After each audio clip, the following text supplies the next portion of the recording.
এখানে দেখতে পাচ্ছেন যে আমাদের ছোট ছেলে খেলা করছে প্যাকেটের ভেতরে, আর প্যাকেটটাও ছিঁড়বে এখন। তো আমি ওকে বের করে দিয়েছিলাম। এই তুই এখানে কি করছিস?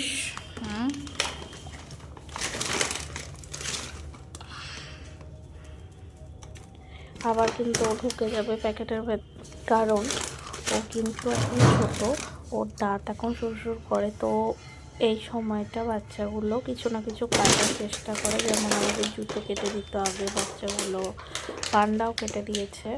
তো ছোটোতে একবারে আসেনি, তবে এর থেকে হাত ছিল তখন এসেছিলো। ওর অ্যাক্সিডেন্ট হয়েছিল, যার জন্য ওর পা প্যারালাইজ হয়ে গিয়েছিল, দুটো পাই প্যারালাইজ হয়ে গিয়েছিল, ও উঠতে পারছিল না। তো ও প্রায় 2 থেকে 3 মাস পর্যন্ত ও কিন্তু আমাদের বাড়িতে পড়েছিল। 3 মাস পর্যন্ত পড়ে থাকার পরে ইঞ্জেকশন দিয়ে, ওষুধ দিয়ে অনেক কষ্ট করে ওকে ঠিক করেছি। তারপর ও কিন্তু হাঁটতে পারে। আর ওকে আমি আর ছেড়ে দিইনি রাস্তায়, কারণ ওর হাঁটা চলন বলন কোনো ঠিক নেই।